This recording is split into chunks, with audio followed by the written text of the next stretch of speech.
ಯುವಜನತೆ ಕೈವಾರ ತಾತಯ್ಯರ ಆದರ್ಶಗಳನ್ನು ಜೀವನದಲ್ಲಿ ಅಳವಡಿಸಿಕೊಳ್ಳಬೇಕು. ತಹಸೀಲ್ದಾರ್ ರಮೇಶ್.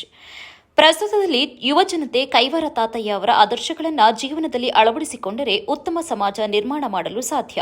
ಅವರ ಜೀವನ ಸಾಧನೆ ಮತ್ತು ಸಮಾಜಪರ ತತ್ವಗಳನ್ನು ಅನುಸರಿಸುವಂತೆ ಜಿಲ್ಲಾಧಿಕಾರಿ ಕಚೇರಿ ತಹಸೀಲ್ದಾರ್ ರಮೇಶ್ ಸಲಹೆ ನೀಡಿದರು. ನಗರದ ಜಿಲ್ಲಾಧಿಕಾರಿ ಕಚೇರಿ ಆವರಣದಲ್ಲಿ ಕೈವಾರ ತಾತಯ್ಯ ಜಯಂತಿಯನ್ನು ಮಂಗಳವಾರದಂದು ಆಚರಿಸಲಾಯಿತು. ಕಾರ್ಯಕ್ರಮದಲ್ಲಿ ಶ್ರೀ ಯೋಗಿ ನಾರಾಯಣ ಯತೀಂದ್ರರ ಭಾವಚಿತ್ರಕ್ಕೆ ಪುಷ್ಪಾರ್ಚನೆಯನ್ನು ಸಲ್ಲಿಸಿದ ನಂತರ ಮಾತನಾಡಿದ ಅವರು, ಪ್ರತಿ ವರ್ಷದಂತೆ ಈ ವರ್ಷವೂ ಸರ್ಕಾರದ ಆದೇಶದಂತೆ ಕೈವಾರ ತಾತಯ್ಯ ಜಯಂತಿಯನ್ನು ಆಚರಿಸಲಾಗುತ್ತಿದೆ ಎಂದರು. ಭಕ್ತಿಯ ಮೂಲಕ ಜ್ಞಾನ ಮಾರ್ಗವನ್ನು ಸಾರಿದ ಕೈವಾರ ತಾತಯ್ಯರು ಜನಮಾನಸದಲ್ಲಿ ಧಾರ್ಮಿಕತೆ, ನೀತಿ ಮತ್ತು ಸನ್ಮಾರ್ಗದ ಬೀಜ ಬಿತ್ತಿದ ಮಹಾನ್ ಸಂತರು.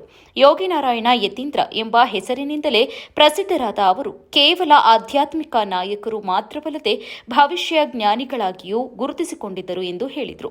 ಅವರು ರಚಿಸಿದ ಕಾಲಜ್ಞಾನ ಸಾಹಿತ್ಯ ಮತ್ತು ಭಕ್ತಿಗೀತೆಗಳು ಇಂದಿನ ಕಾಲಘಟ್ಟದಲ್ಲಿಯೂ ಪ್ರಸ್ತುತವಾಗಿವೆ. ಸಮಾಜದಲ್ಲಿ ಶಾಂತಿ, ಸಮಾನತೆ ಮತ್ತು ಸೌಹಾರ್ದತೆಯ ಜೀವನ ನಡೆಸುವ ಸಂದೇಶವನ್ನು ಅವರು ತಮ್ಮ ಕೀರ್ತನೆಗಳ ಮೂಲಕ ಸಾರಿದರು. ಸಮಾಜದ ಒಳಿತಿಗಾಗಿ ಶ್ರಮಿಸಿದ ಅವರ ಆದರ್ಶಗಳನ್ನು ಪಾಲಿಸುವುದರ ಮೂಲಕ ಉತ್ತಮ ಭವಿಷ್ಯ ರೂಪಿಸಿಕೊಳ್ಳಬಹುದು ಎಂದು ತಹಸೀಲ್ದಾರ್ ಅಭಿಪ್ರಾಯಪಟ್ಟರು. ಇಂದಿನ ಯುವಜನತೆ ದಾರಿ ತಪ್ಪುತ್ತಿರುವ ಸಂದರ್ಭಗಳಲ್ಲಿ ಕೈವಾರ ತಾತಯ್ಯರ ಮಾರ್ಗದರ್ಶನ ಬಹಳ ಅಗತ್ಯವಾಗಿದೆ. ಅವರ ತತ್ವಗಳನ್ನು ಜೀವನದಲ್ಲಿ ಅಳವಡಿಸಿಕೊಂಡರೆ ಸಮಾಜದಲ್ಲಿ ಸಂಭವಿಸುತ್ತಾ ಇರುವ ಅನೇಕ ದುಷ್ಪರಿಣಾಮಗಳನ್ನು ತಡೆದು ಶಾಂತಿಯುತ ಮತ್ತು ಸನ್ಮಾರ್ಗದ ಸಮಾಜ ನಿರ್ಮಾಣ ಸಾಧ್ಯವಾಗುತ್ತದೆ ಎಂದು ಹೇಳಿದರು. ಬಲಿಜ ಸಂಘದ ಜಿಲ್ಲಾ ಅಧ್ಯಕ್ಷ ಶಾಂತಶೆಟ್ಟಿ ಮಾತನಾಡಿ, ಕಳೆದ 3 ವರ್ಷಗಳಿಂದ ಸರ್ಕಾರದ ವತಿಯಿಂದ ಕೈವಾರ ತಾತಯ್ಯ ಜಯಂತಿ ಆಚರಣೆ ನಡೀತಾ ಇರೋದು ಸಮುದಾಯಕ್ಕೆ ಹೆಮ್ಮೆಯ ಸಂಗತಿಯಾಗಿದೆ ಎಂದರು. ಈ ಮಹನೀಯರು ಈ ಜನಾಂಗದಲ್ಲಿ ಹುಟ್ಟಿ ಸಮಾಜಕ್ಕೆ ನೀಡಿದ ಕೊಡುಗೆ ಅಪಾರವಾಗಿದೆ. ಅವರ ಜೀವನ ಮತ್ತು ಸಾಧನೆಗೆ ಮುಂದಿನ ಪೀಳಿಗೆಗೆ ಪ್ರೇರಣೆಯಾಗಬೇಕು ಎಂದು ಹೇಳಿದರು. ಸಮಾನತೆ ಕಾಪಾಡುವ ಬಗ್ಗೆ, ಸಮಾಜದಲ್ಲಿ ಹೇಗೆ ನಡೆದುಕೊಳ್ಳಬೇಕು ಎಂಬುದರ ಬಗ್ಗೆ ಕೈವಾರ ತಾತಯ್ಯರು ನೀಡಿದ ಸಂದೇಶಗಳು ಇಂದಿಗೂ ಮಾರ್ಗದರ್ಶಕವಾಗಿವೆ. ಅವರು ಅನೇಕ ಕೀರ್ತನೆಗಳು ಹಾಗೂ ಸಾಹಿತ್ಯ ಕೃತಿಗಳನ್ನು ರಚಿಸಿ ಭಕ್ತಿ ಮತ್ತು ಜ್ಞಾನವನ್ನು ಜನಸಾಮಾನ್ಯರಿಗೆ ತಲುಪಿಸಿದರು.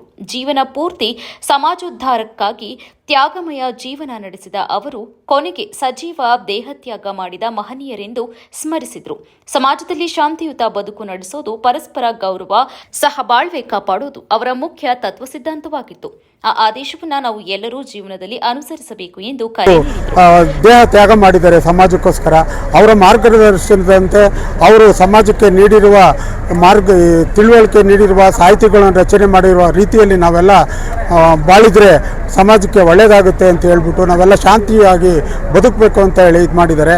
ಅದೇ ರೀತಿ ನಮ್ಮ ಜನಾಂಗಕ್ಕೆ, ಸಾರ್ವಜನಿಕರಿಗೆ, ಸಮಾಜಕ್ಕೆ ನಾನು ಕೇಳ್ಕೊಳ್ಳೋದೇನು ಅಂದರೆ, ಏನು ತಾತಯ್ಯರು ಸಂದೇಶ ನೀಡಿದ್ದಾರೆ ಅದರಿಂದ ನಾವೆಲ್ಲರೂ ಬಾಳಬೇಕು. ಬಾಳಿದರೆ ನಾವೆಲ್ಲ ಚೆನ್ನಾಗಿ ಜೀವನದಲ್ಲಿ, ಸಮಾಜದಲ್ಲಿ ಚೆನ್ನಾಗಿ ಬದುಕಬಹುದು ಅಂತ ಹೇಳ್ಬಿಟ್ಟು ನಾನು ಸಂದೇಶ ನೀಡ್ತೀನಿ. ಜಯಂತಿ ಅಂಗವಾಗಿ ಭಕ್ತರೊಂದಿಗೆ ಮೆರವಣಿಗೆ ಕೂಡ ಆಯೋಜಿಸಲಾಗಿತ್ತು. ಭಕ್ತರು ಘೋಷಣೆಗಳೊಂದಿಗೆ ಮಹನೀಯರ ಸ್ಮರಣೆಯಲ್ಲಿ ಭಾಗವಹಿಸಿದ್ರು. ಕಾರ್ಯಕ್ರಮದಲ್ಲಿ ಬಲಿಜ ಸಮಾಜದ ತಾಲೂಕು ಅಧ್ಯಕ್ಷ